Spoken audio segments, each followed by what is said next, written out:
E aí, bom dia, pessoal.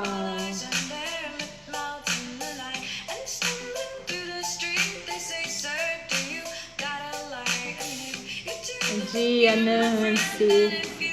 Bom dia, Rose, Eliane, Janaína. Bom dia, pessoal. E aí, pensando no nosso tema de pediatria, olha só, estou com meus amiguinhos aqui me acompanhando. É isso aí, para quem não me conhece, eu sou Cibele Betti, fisioterapeuta, osteopata, mestranda em anatomia pela Unicamp e mãe de 2 crianças e adoro atender pediatria. Isso é uma das simbioses que a Nancy e eu temos, entre muitas outras que vocês vão descobrir hoje também. A nossa convidada especial de hoje é uma argentina, mas que já está no Brasil há muitos anos e fala um português muito correto, né, Nancy? Olá, Rafa, Fabiana. E a Nancy é fisioterapeuta, especialista em osteopatia, DO, mestre e mãe também. Mãe de 2 marmanjos, né, Nancy? É isso aí, pessoal. Vamos então chamar a Nancy para começarmos a nossa conversa de hoje. Muito bem-vindos. Fiquem à vontade para fazer as perguntas. À disposição. Olá! Bom dia, Nancy! Bom dia, querida. Tudo bom?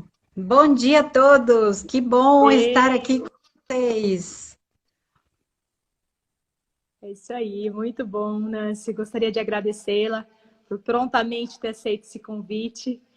Uma amiga que o DO me deu, uma grande osteopata, uma grande mulher, uma grande mãe, uma pessoa muito admirável.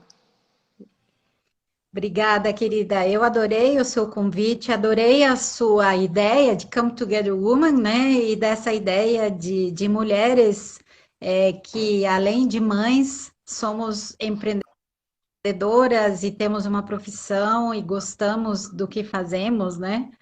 E nessa pandemia, eu acho que é uma das coisas melhores que tem acontecido é poder ter esses encontros, essas amizades reencontradas, né? E esses assuntos, a gente tem aprendido tanto também, né, Cibele? A gente está assistindo várias lives, né? Muitas, oi Fer, muitas. De vários colegas, de várias partes do mundo. Isso tem sido muito bom também, muito enriquecedor. Muito. Nancy, e conta um pouquinho pra gente do seu currículo, da sua experiência. Olha, eu fiz fisioterapia, né? Daí eu demorei bastante para escolher uma área de atuação. Eu recém-formada, aliás, durante a faculdade, trabalhei muito tempo com psiquiatria. Fui acompanhante terapêutica, trabalhei com acompanhante de alguns adultos psicóticos, né? Que tinham que fazer algumas intervenções, algumas saídas, né? Era uma clínica que tinha essa possibilidade de saídas, e aí que fui me interessando pela psique e por como tudo isso acontecia, e eu acho que não foi à toa que eu, enquanto estava trabalhando com adultos, eu fui fazer estudos com os bebês, e fui fazer estudos de observação com bebês, com a Sônia Rezende, na época, jornalista, né? E foi muito interessante, aí eu já me apaixonei pelo tema. Eu sempre gostei de pediatria, então eu fui experimentando várias áreas. Eu comecei com estimulação precoce, né? Fiz a minha iniciação científica, meu primeiro projeto de pesquisa com iniciação científica em crianças portadoras da Síndrome de Down, na Fundação Síndrome de Down, aqui em Barão Geraldo, em Campinas, né? E aí eu devo muito a essa instituição, porque eu comecei o trabalho em equipe, maravilhoso, né? A gente tinha ali fonoaudiólogos, pedagogos, fisioterapeutas, educadores físicos, e foi muito enriquecedor. E daí começou, ficou aquela chispinha de querer estudar mais, fui fazer outras formações, fui estudar RPG, sou formada em RPG pelo Felipe Suchard, fui fazer método de integração sensorial também, que eu gosto muito dessa parte. Enfim, e daí foi que apareceu a terapia manual na minha vida. Eu fui fazer osteopatia no mesmo ano em que eu entrei para fazer osteopatia. Eu entrei para fazer um mestrado, fiz meu mestrado na Unesp, trabalhando com postura, né? E depois, durante a formação de osteopatia, a gente foi introduzido, digamos assim, para a osteopatia em pediatria, que a gente faz depois de finalizar todo o estudo de osteopatia, né?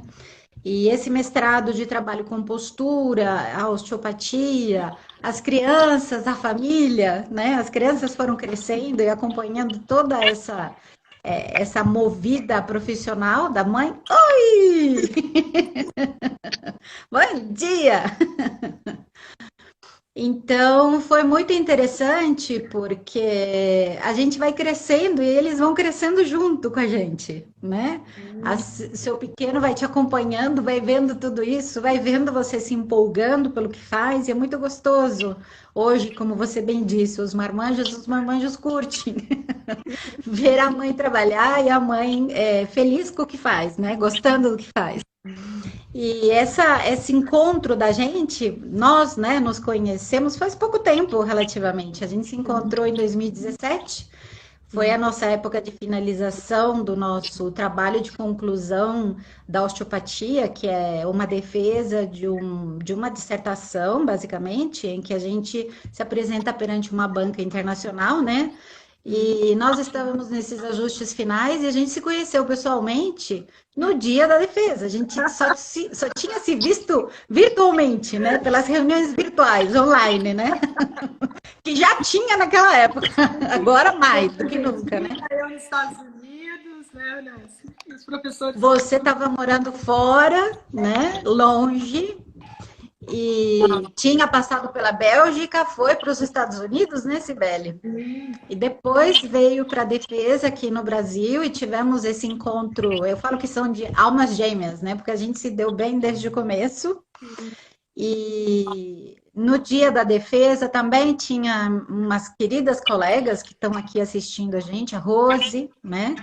E a partir desse momento em que ela esteve assistindo, assim, algumas pontas foram se juntando e a gente conseguiu alinhavar e montar o nosso raciocínio clínico através da nossa experiência clínica, né? E conseguimos montar o curso que hoje a gente está dando, que é o curso de osteopatia e fonoaudiologia nas dificuldades da amamentação, né, Cibele? Então, assim, são muitas coisas que foram se juntando e foram dando muito certo. Ela assistiu e esse meu trabalho era sobre uma intervenção em cima do esternocleido, né, um músculo aqui da frente, e ela lembrou que muitos bebês têm muita dificuldade na amamentação de abrir suficientemente a boca para ter uma boa apreensão, uma boa sucção e uma boa amamentação, né? E aí a gente começou a alinhavar e costurar e vai vendo fáscia faringobasilar e vai vendo origem e inserção de todos os músculos da sucção, deglutição, né? E foi espetacular o resultado, está sendo muito gostoso, né? E basicamente essa questão da pediatria sempre esteve presente, né? Recentemente, mais ainda, eu acho que uma coisa que tem acontecido, Cibele, que a partir do momento em que as crianças começaram a ser colocadas para dormir em decúbito supino, né, de costas, as crianças começaram a apresentar maior número de casos de plagiocefalia, que é aquela cabecinha amassada, né? A cabecinha chatinha. Às vezes não é só pelo fato de dormir naquela posição, às vezes a criança já tem um torcicolo funcional que acaba facilitando ela rodar para um lado mais do que para o outro, e por isso ela acaba modelando e fazendo essa plagiocefalia, né? Esse amassamento. E normalmente, se fosse só o colchão, a gente diria assim, mas por que que do outro lado, o inverso, diagonalmente oposto, é, é proeminente e do outro lado, do mesmo lado,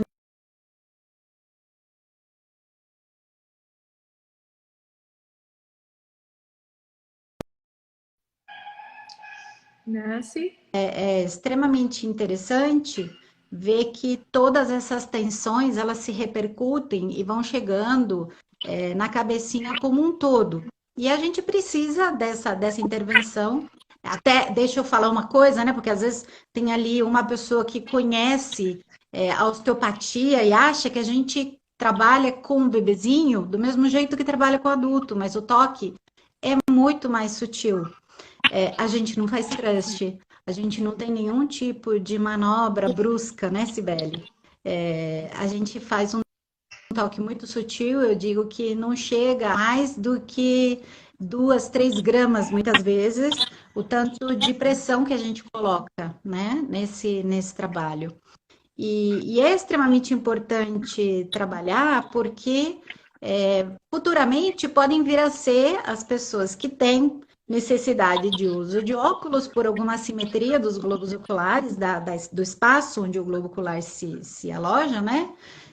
Ou pessoas que em idade adulta podem vir a ter dores de cabeça, algum desconforto circulatório, né?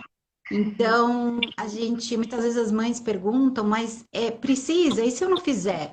Se não fizer, nós não vamos saber. Mas fazendo e vendo a evolução, a gente vai vendo que as coisas melhoram. Às vezes é uma criança que chora muito, que tem um desconforto, e trabalhando, essa criança consegue ficar mais confortável, mais tranquila e tem um bom desenvolvimento que vai ajudar todos na família. Eu falo que uma criança chorando não é apenas a preocupação do que ela pode ter, mas de tudo que pode acontecer na família, né, no entorno. Sim. Ô, Não Nancy, sei como é que você vê isso. despacito, Nancy. Eu vou me empolgando, desculpa. Bom, deixa eu só fazer algumas considerações iniciais, né, que a Nancy falou, pessoal, para os alunos que estão aí, que estão preparando a tese. Então, vejam quanto é importante você assistir também as teses, porque quando você assiste a apresentação, olha as ideias que surgem, né? Na minha, eu me lembro que foi, né, a nossa foi no auditório gigantesco e numa das vezes que eu estava circulando, vários alunos vieram me questionar, eu poderia continuar seu trabalho, não sei o que e tal. Então, é importante. E, sobretudo, as ideias para... Sibeli. Oi? Não, é que deu uma caidinha, Tá. congelou um pouquinho, mas continua. As ideias para você, para melhorar o consultório, né? Porque Uhum. clinicamente todos os efeitos e aí os estudos vêm para mostrar tudo isso, né? E uma outra consideração que eu gostaria de fazer é a respeito da dor, né? Que a Nancy falou, se a gente vai dar trust, se vai manipular, se vai doer. O que eu costumo fazer no primeiro atendimento é fazer nos pais, né? Fazer o toque na cabeça do pai, da mãe, né? Porque a primeira consulta de primeiro filho vem todo mundo, né, Nancy? Vem até o cachorro se abusar. Então a gente faz em todo mundo, na avó, na madrinha, para perceber, porque às vezes o bebê chora. Às vezes, na maioria das vezes não, mas ele chora. E aí, nossa, será que tá doendo, né? Que pressão é essa? Só que não, né? O João, quando ele nasceu, o João foi sem dormir desde o parto imediato e todo o tempo que eu fiquei no hospital. E ele teve uma plagiocefalia bem importante. Daí a distância, a Adriana Lacombe me ajudou muito, né? E tá aí, querendo apertar tudo aqui. Ó, que lindo. E,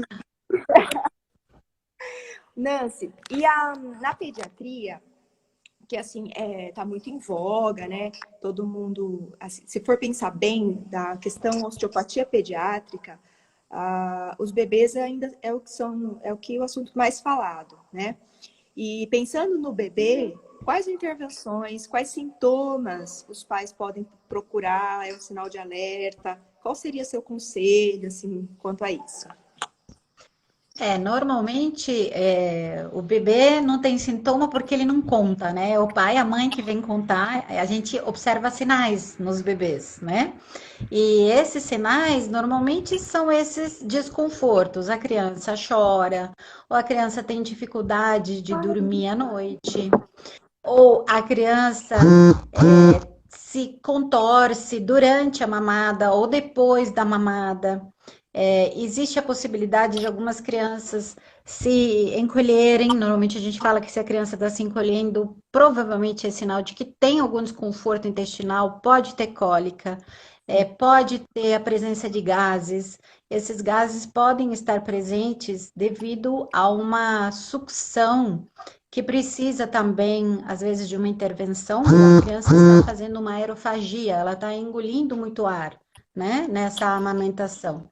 Então, a gente precisa trabalhar tanto essa questão da amamentação, quanto essa eliminação dos gases, e aí a gente vê o tanto de conforto que essa criança apresenta depois.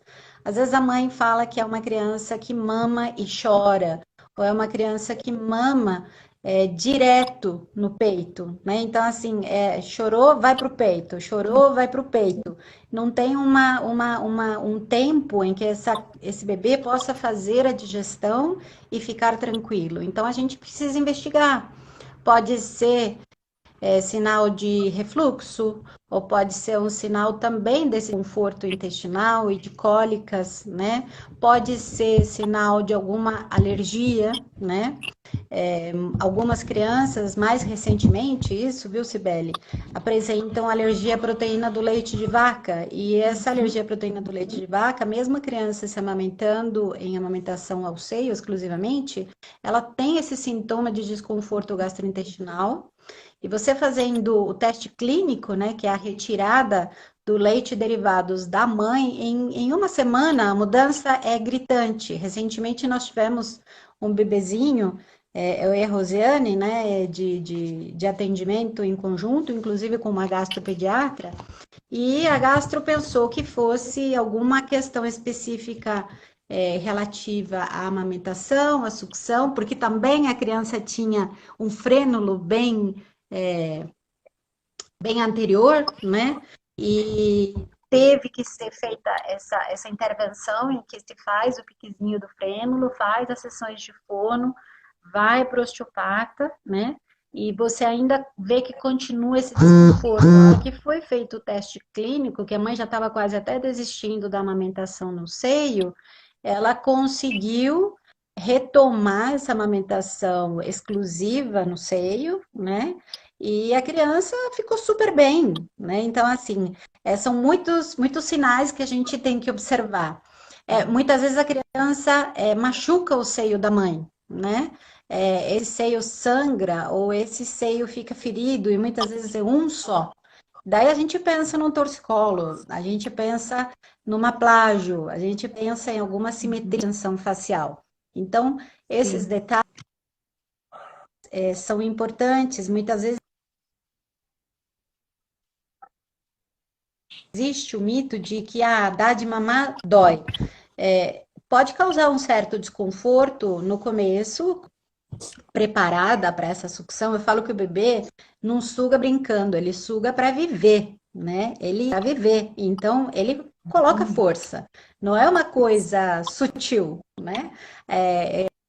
E a gente consegue perceber bem a diferença entre o bebê que está chupetando como para satisfazer uma necessidade de sucção não alimentar, né? Não alimentícia, e o momento do alimento, né? Então, para que essa amamentação também aconteça de forma adequada, a respiração tem que estar livre, né? Muitas vezes tem um afundamentozinho aqui entre a testa e a base do nariz, que a gente fala de cabecinha de machado, né? E que isso provoca uma compressão do etmoide, dificulta essa respiração nasal. O bebê, se tiver que escolher entre respirar e mamar, ele vai respirar. Então, um bebê que abre a boca, solta, pega, porque está precisando respirar. você, na hora de ouvir ele mamar, você consegue perceber que ele não consegue respirar, engolir, sugar e engolir, né? Que olha só que tarefa, né? Respirar, sugar e engolir. Só o bebê consegue fazer isso, o adulto não consegue, né? Então, é muito bonito de ver quando tudo funciona bem. E a osteopatia entra quando tiver alguma dificuldade, quando estada, né? Então, nós falamos da plágio, do torcicolo, dessas dificuldades da amamentação, da cólica, né? Também pode ter otite, uma criança que faz otite de repetição, a gente pode pensar que pode ter um escape posterior, não faz um velamento suficientemente bom. E outra possibilidade também são crianças que têm dificuldade no sono, que acordam muito durante a noite, ou muitas vezes com choro, né? Então, tudo isso a gente trabalha o bebê como um todo. Eu falo que a gente não trata o torcicolo, que a gente não trata o refluxo, que a gente trata que tem torcicolo, o bebê que tem o refluxo, né? Então, muitas vezes a disfunção é muito diferente entre um bebê e outro. E é importante que a gente possa ter essa compreensão de que ele tem que ser atendido como um todo, né? A gente trabalha todo. E no bebezinho é muito bonito, né? Porque ele é tão pequenininho e ele responde tão rapidamente, é muito, muito gostoso, né? Na verdade, Estou falando rápido. não, tô falando bem, tranquilo. Na verdade, quando eu atendo as gestantes, eu costumo dizer que quando eu posso trazer meu bebê e tal, eu acho que eu tenho, assim, como é que fala? A ideia da prevenção. Então, nasceu, traz pra gente fazer alguns ajustes, né? Ver se tá indo tudo bem, as orientações, pessoal. É muito importante, principalmente para mãe de primeira viagem, né, Nancy? Às vezes coisas tão simples, né? O fato de reservar o tempo realmente para amamentar, o bebê descansou, o bebê dormiu, descansa, tudo isso que até a gente conversou na live da Vivi é super importante para as mães, né? Que agora, naquele momento, é tempo de ser mãe. É tempo de amamentar, é tempo de cuidar da cria, de lamber a cria, né? E não se distrair com outras coisas. E, infelizmente, todo esse mundo aí de produção acaba cobrando isso da mulher, né? E aí acaba tendo esse conflito, né? Quantas mães eu atendo com o bebezinho que, na maioria das vezes, a gente precisa tratar a mãe, né? E não tanto o bebê. Sim. Né?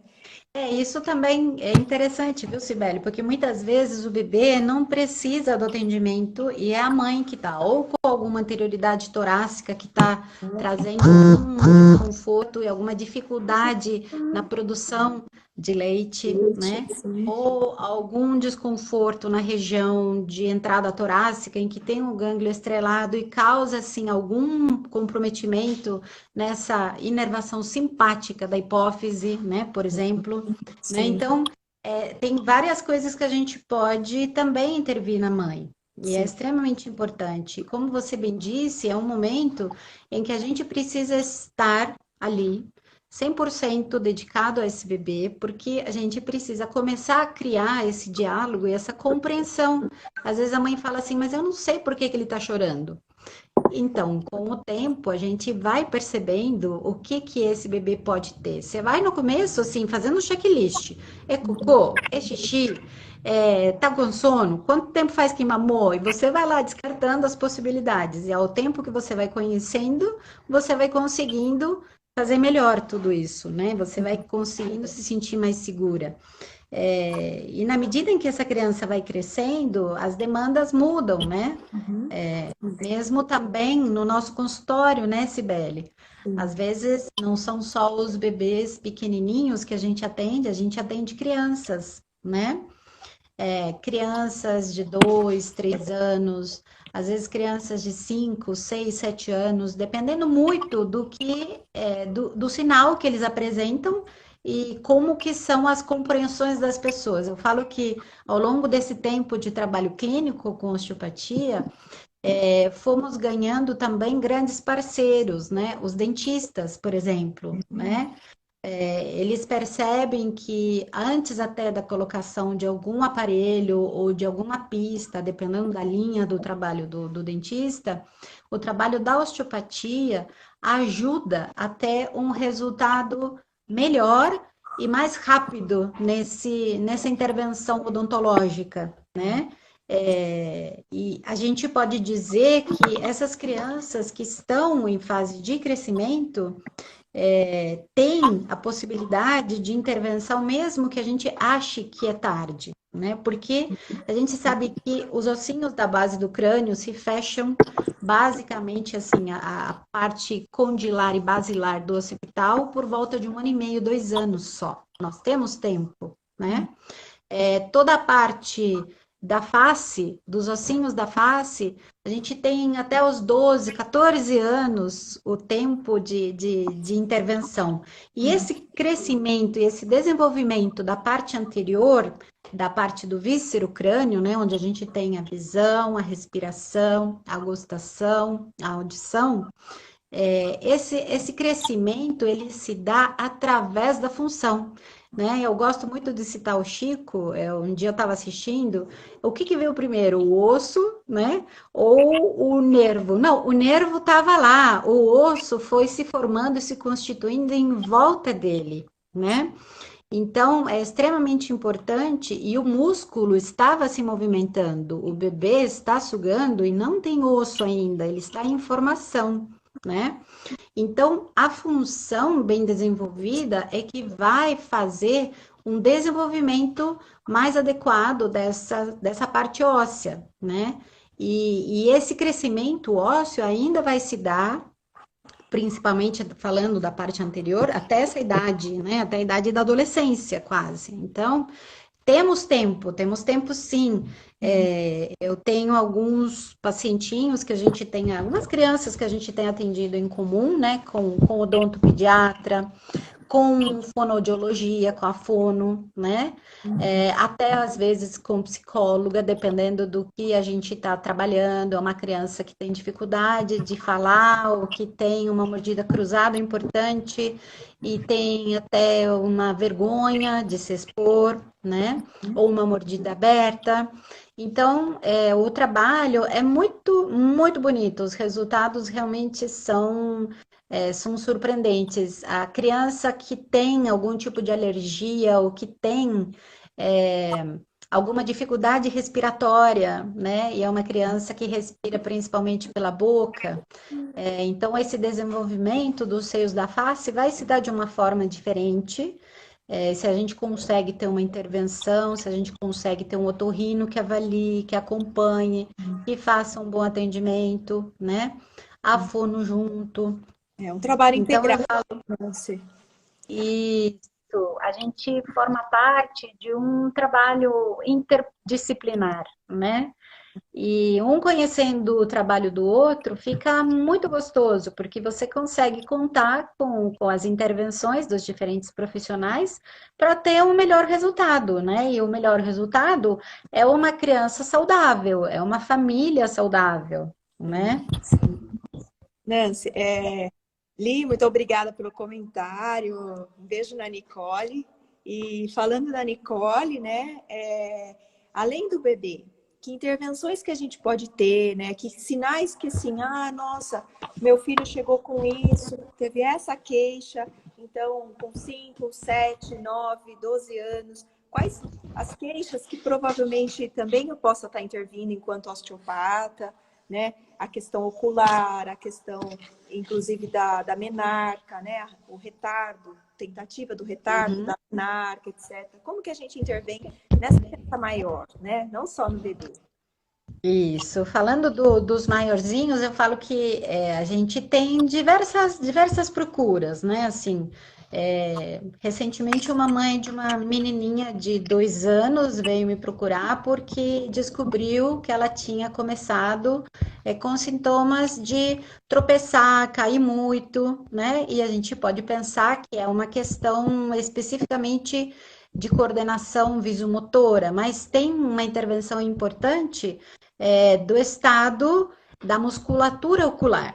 A gente, como fisioterapeuta e que trabalha com o sistema músculo-esquelético, também pode trabalhar com os músculos dos olhos, né? Fazendo os testes e os exames específicos da nossa área da atuação. Então, não é apenas um problema de refração, não é apenas a necessidade de uma lente. Às vezes a mãe leva no oftalmologista e o oftalmologista diz: olha, não tem nada, não precisa de óculos, não tem nenhum problema de refração, mas tem algum desajuste muscular que faz com que esses olhos não se encontrem bem para fazer determinadas atividades. Por exemplo, a coordenação oculomotora para escrever ou a oculomotora para desenvolver alguma atividade física. É uma criança que a bola bate na cabeça, não consegue calcular bem a distância, a velocidade, o posicionamento do corpo, tem alguma Não gosta de dificuldade futebol, né, Nancy? Tem menino que não gosta de futebol, que é meio que todo mundo gosta no Brasil, na Argentina, né? Então, por que será? Tem os modelos. E por que não gosta, né? Porque não tem essa... Por que não é? Né? A criança tem uma coisa assim, ela gosta de fazer o que dá prazer e o que tem facilidade também, como a gente, né? Quem que gosta de coisas que a gente não sabe fazer bem? A gente se sente desconfortável. Então, é importante perceber que pode ser uma questão de musculatura ocular. A gente tem que lembrar, né, Cibele, que o olho tem 6 músculos extraoculares e 2 músculos intraoculares, né? E que, então, são que pode estar trabalhando, pode trabalhar, né? Para ter um melhor desempenho, inclusive exercitadas através de exercícios, né? Em que você faz os exercícios de foco, faz os exercícios de coordenação e vai incluindo cada vez mais dificuldade para essa criança ganhar mais habilidades. Isso é possível de ser melhorado e é possível de ser trabalhado. Outra dificuldade, por exemplo, é a criança que está em sala de aula e está assistindo e vê uma lousa e se perde. Ou até eu mesma, eu falo que eu tenho movimentos sacádicos com dificuldade, né? Sabe esses códigos de barra que vem com um monte de zero? E eu preciso pôr a pontinha da caneta para contar os zeros, né? Então, isso é um trabalho que eu tenho que fazer com os meus olhos para ir conseguindo fazer esse ajuste. Estou olhando para longe, estou olhando para perto. Que linha que eu estava? Que palavra que eu estou? Aonde eu continuo? Esses movimentos sacádicos, eles são extremamente importantes na hora de você ganhar e melhorar o seu desempenho, né? Ganhar desempenho, melhorar o desempenho escolar. E tudo isso é possível de ser melhorado e trabalhado, né? Também a gente fala que hoje, principalmente agora em tempos de pandemia, né, em que a gente está mais isolado, as crianças têm tido pouco tempo de brincar ao ar livre, né? Dentro do possível, mesmo em casa, o ideal seria que pudessem fazer jogos, fazer brincadeiras, fazer momentos de interação com outras crianças, se tiver, com o adulto, se tiver, para que possa ver essa utilização do corpo como um todo, não é só na tela. Quando a gente está na tela, seja ela um celular ou um computador ou até uma televisão, a gente ajusta a visão dos retos mediais e ajusta o cristalino para enxergar mais de perto. E o olho, do ponto de vista evolutivo, ele foi feito para a gente olhar mais em volta, fugir do predador. Olhar, perceber o que possa vir para a gente se salvar, né? Então, a gente está esquecendo de olhar para cima, de olhar para os lados, de olhar para longe, né? E isso faz muita diferença em termos de estímulo lá recebe essas informações, Cortando, né? né? Que é na retina e na mácula, que é a que vai captar toda essa sensibilidade e toda essa visual, né? E a gente parte do conhecimento, do processamento, se dá a nível Cortando, né? ele é captado pelos olhos, né? Então, os olhos precisam estar bem, precisam estar descansados, menos sobrecarregados, né? Esse processo cognitivo se dá da melhor forma possível também, né? Exato. E na verdade, A outra coisa que tem aparecido... Pode falar, querida. A intervenção ocular, pessoal, não é só na criança, né? A gente tem um trabalho todo para o adolescente, para o adulto, porque é isso que a nossa visão, ela está muito focada. E aí acaba tendo a sobrecarga dos retos mediais e entre aspas, tá? A fraqueza dos laterais. E é como uma academia. A gente precisa trabalhar toda essa musculatura ocular.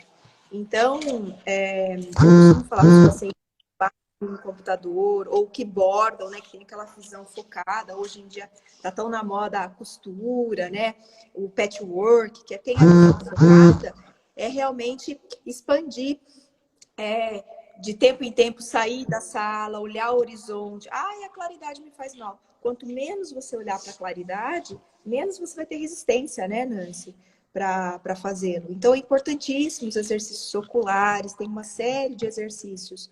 Porque como esse olho, ele tem 6 músculos envolvidos, vai muito sangue. Então, para ele manter esse foco de visão, gasta-se muita energia. Então, se ele não está funcionando direito, vai gastar mais energia, pode apresentar dor de cabeça, pode apresentar dor suboccipital, pode ficar com o olho tremendo, né? Que a Fernanda acabou de comentar aí. Porque falta desse exercício da equilíbrio da musculatura ocular, tá?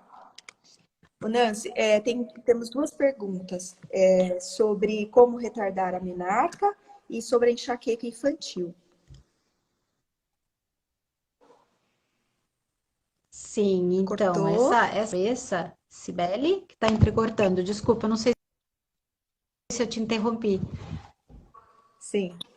Essa questão das dores de cabeça, né, da criança que se cansa de ler ou tem dores, né, é sinal de que ela tem algum desconforto visual mesmo, né? A gente sabe hoje que alguns músculos da região suboccipital, eles têm uma inserção também até a dura mater, né? Eles têm uma ligação com a dura mater. E é extremamente importante o reflexo que a gente tem, que é o reflexo óculo-céfalo-giro, né? Onde a gente ouve o barulho, vai o olho e vai a cabeça. E essa atenção que a gente precisa colocar para a leitura, para o trabalho de coordenação motora fina, pegar essa musculatura cervical também. E às vezes alguma questão que tem a ver ou com a respiração ou com a visão, que me obriga a me aproximar e, entre aspas, deixar a boca mais aberta e fazer uma cifose torácica e uma protrusão da cabeça, vai trazer alguma alteração postural. Então, às vezes os pais percebem postural, não percebem o que está antes ou o que está concomitantemente acontecendo, né? Ter essa observação e essa possibilidade de intervenção nessas questões, né? Na região cervical, na coluna como um todo, né? Na respiração, na expulsão e na capacidade respiratória desse diafragma, né? Desse tórax como um todo, da região do peitoral e dos ombros, né? Da região lombar, da bacia, e tudo isso pode trazer, às vezes os pais têm uma noção mais do que estão vendo, né? Olha, tá andando torto, ou tá se inclinando demais para escrever, ou está fazendo um movimento de se aproximar muito do papel. Tudo isso pode ser um sinal de que tem alguma coisa que precisa ser trabalhada, né, Cibele? Sim. E a questão da enxaqueca também envolve A gente tem que pensar bem se realmente o sintoma é de enxaqueca ou se é só de cefaleia, tá, Célia? Então, a gente tem que pensar a questão alimentar, né, que é super importante, e aí a gente já vai fazer um gancho, o retardo da menarca. A gente, na questão da enxaqueca, pensar toda a questão psicossocial, psicoemocional da família, a cobrança, né? Muitas vezes essa criança é extremamente cobrada pelos pais, então aí fica com a questão da sobrecarga, né? Dessa tensão na cabeça. É muito comum o bruxismo infantil, né?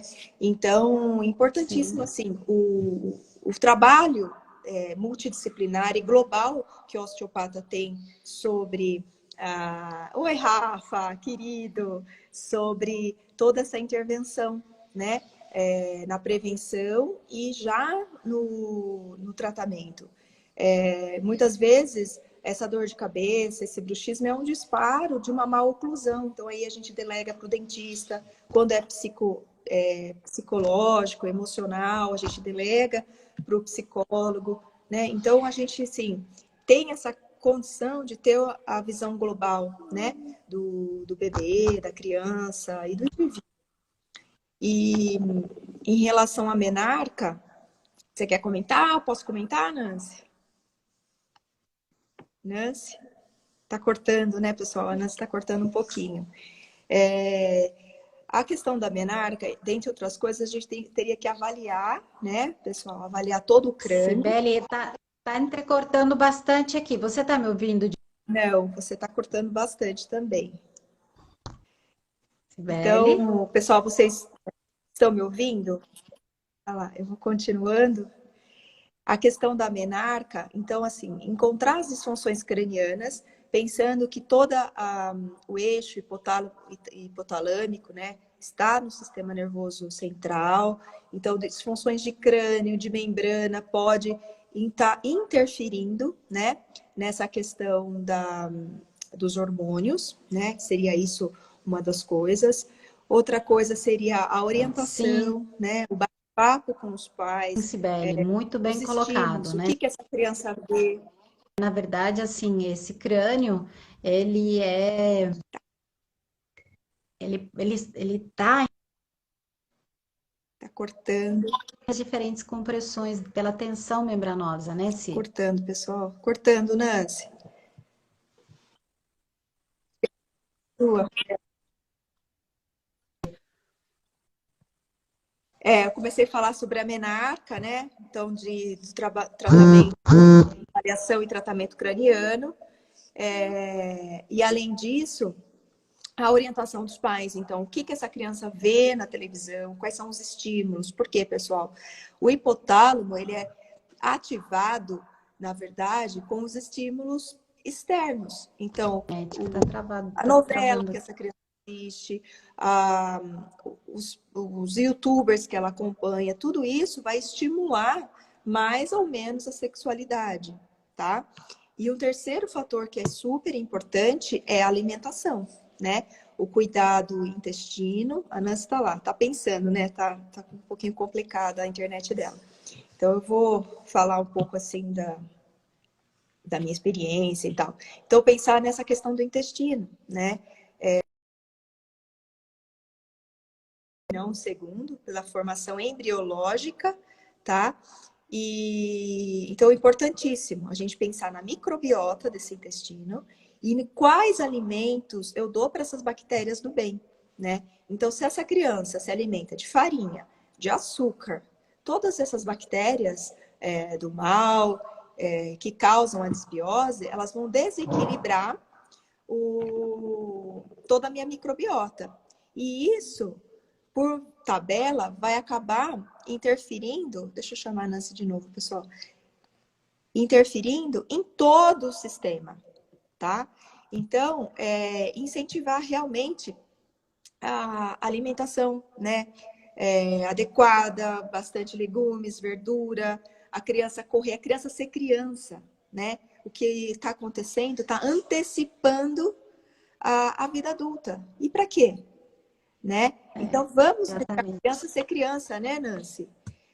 Isso, deixar brincar, deixar correr, deixar se exercitar e também incentivar, como você bem disse, né, Cibele, essa boa alimentação de alimentos prebióticos, de coisas saudáveis, de açúcares naturais das frutas, né, e dos alimentos ricos em proteínas e em diferentes elementos interessantes para o crescimento e para o desenvolvimento também, né?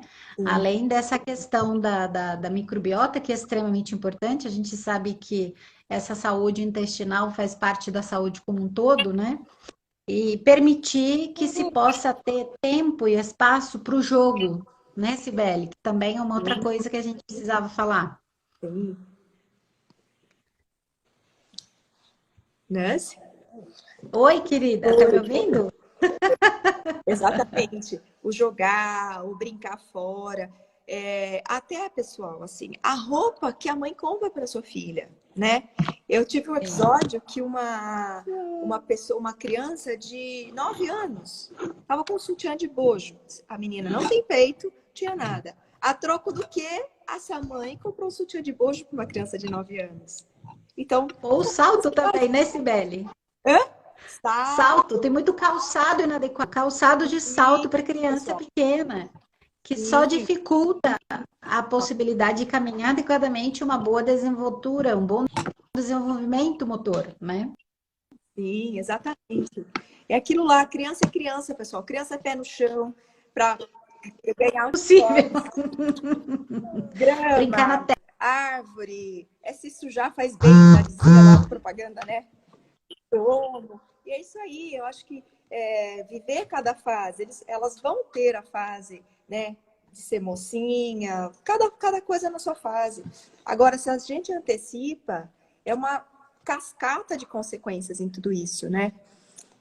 Isso E aí o nosso mesmo. trabalho Tem que é bem resgatar a interessante. infância, resgatar as Resgatar brincadeiras, a infância. os jogos e os desafios cognitivos, Cibele, que também são extremamente importantes, né? Exatamente. Trazer esse desafio de ganhar habilidades também cognitivas e poder entender regras. A gente jogando também tem essa possibilidade, né? Dessa interação com o outro, respeitar o tempo do outro, esperar, ter a sua vez.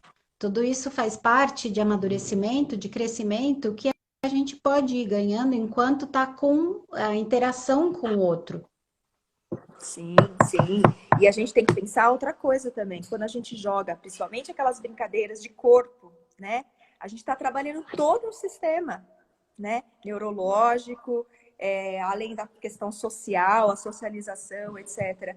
Muito diferente de quando eu jogo no tablet, né? Que a minha interação é Sim. pequena, eu estou, entre aspas, estragando a minha visão. Para os pais é muito cômodo, né? É muito fácil delegar para o tablet lá o tempo necessário, porque educar, brincar, inventar brincadeira, deixar a criatividade rolar dá trabalho, pessoal. Dá trabalho, mas é necessário, né? É necessário, é extremamente importante. Já dizia um grande professor espanhol, né? Não quer ter trabalho? Tenha cachorro. E ainda assim dá trabalho, né? Não sei quem que é esse, mas é boa. Exatamente. Então, assim, tem filho, pessoal, é o tempo de ter filho, né? Muito embora cachorro também dê, né? Tá, cachorro também dá. Nancy, e em relação à postura, né? A criança da postura, teria assim algumas orientações, algumas coisas que seria interessante a gente estar pontuando nesse bate-papo? Olha, tem uma coisa muito interessante que algum tempo atrás eu reparei, tem muitas escolas, né, que não tem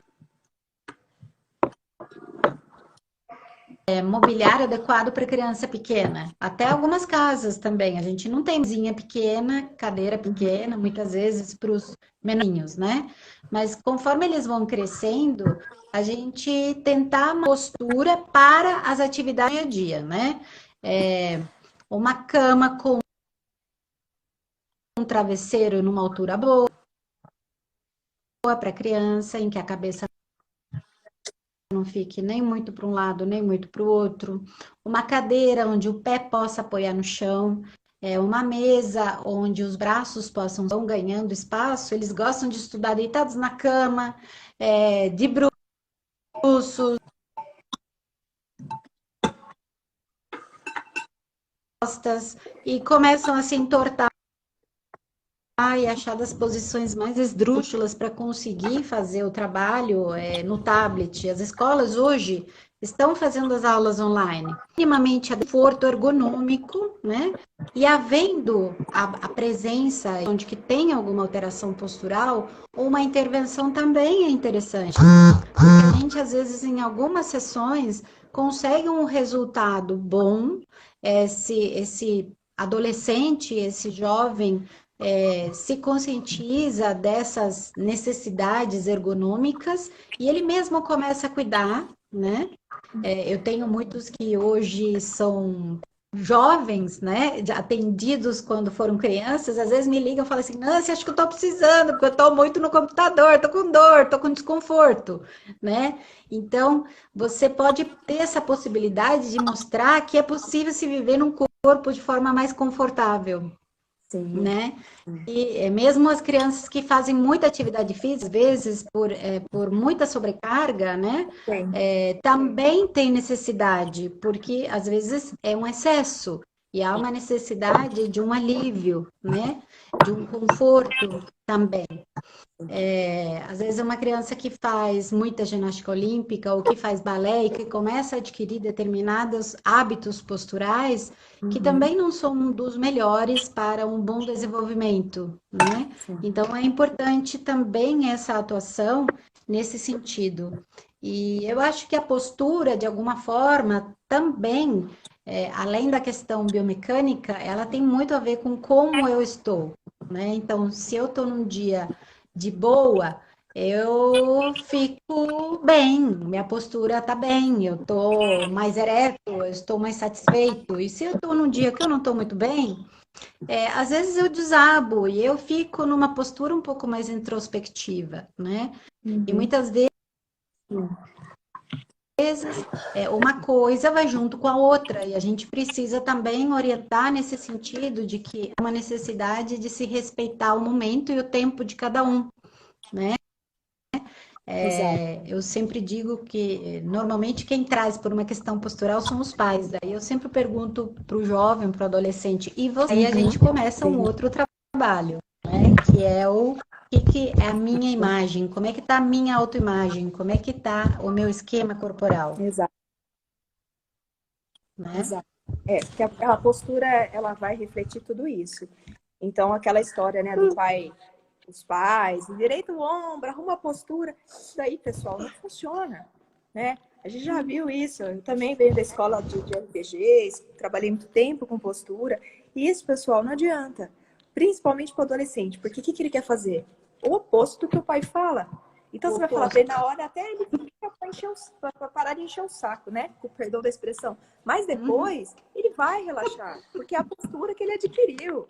Então, nem sempre a postura perfeita ela é melhor para o corpo, porque a gente tem que pensar que o corpo ele está consumindo energia. Às vezes a pessoa tem uma alteração postural gritante, mas ela está adaptada. E aí a gente não mexe, né, Nancy? Osteopaticamente, a gente não mexe. Então a gente tem que ver que nem sempre o visual bonito é funcional, né? A gente trabalha muito com função. O fisioterapeuta, o osteopata é função e não beleza, né? Se associar. É bem melhor. isso, Cibele. Tem que estar confortável, tem que ter pouco gasto de energia e não tem que ter dor, né? Que é basicamente isso, um conforto. Exato. Nancy, temos poucos minutos. Qual seria uma mensagem que você pode deixar aí para as mães, para as estudantes, para as osteopatas, você que já passou, né, dessa fase de criança pequena, de mestrado, defendeu o seu DO numa fase mais tardia, mas defendeu, né, brilhantemente. Então, que mensagem que a gente pode deixar aí para essas mulheres e para os homens também, né? Porque tem muito pai aí que é mãe, né? Então, que mensagem que você poderia estar passando? Olha, Eu sempre digo que a gente tem que seguir o coração mesmo, né? O que o coração tá pedindo. O seu coração tá pedindo que você tem que faz, acredita. Acredita nessa sua força, acredita nessa sua capacidade, investe seu tempo, sua gana, sua vontade, né, em fazer aquilo, porque tudo que a gente faz com essa convicção dá certo, né, Cibele? Dá certo e a gente consegue realmente ir em frente e vencer. É isso aí, pessoal. É isso aí. Eu acho que é respeitar o sonho, né? Cada um dentro do seu limite, da sua realidade. Uma coisa que eu acho que é importantíssima é a gente não se culpar e a gente não se comparar, né? Cada um tenha uma realidade, ninguém é culpado de nada, né? Todo esse trabalho, como você bem disse, esse exemplo para os filhos, né? Que a gente deixa de estudar, de ter amor à nossa profissão. Eu acho que isso é impagável. E não se comparar, né? Porque a minha realidade é diferente da realidade da Nancy, que é diferente da realidade do meu colega. A gente comparar a gente mesmo, né? Com a gente e não pegar esse fardo de culpa que as mães adoram, né? Não pegar esse fardo que isso, o que, que vai fazer na postura? Né? Vai desabar, vai pegar um bundão nas costas. E aí a mãe vira e fala, eu tenho dor quando eu lavo louça. Não, minha querida, né? É o peso do fardo aí nas suas costas. Então, não se Isso culpar, aí, né? vamos vivendo levemente, suavemente, gentilmente e carinhosamente com a gente mesmo, né? E com as nossas Isso. escolhas e com as nossas possibilidades, né, Cibele? Exato, pessoal, com a nossa realidade. E, bom, então eu gostaria de agradecer novamente, agradecer a Obrigada pelo todos que estão nos convite. acompanhando. Gratidão, Nancy, por partilhar aí tantas coisas Gratidão, Cibele, legais. gratidão a todos. Pessoal, dúvidas, comentários, por favor, mandem pra gente. E amanhã nosso encontro será sobre estresse, a ajuda da acupuntura e do ILIB, com a doutora Maura Salles. É isso aí. Tchau, pessoal. Tchau, Nancy. Obrigada. Bom dia. Tchau, gente. Obrigada. Valeu.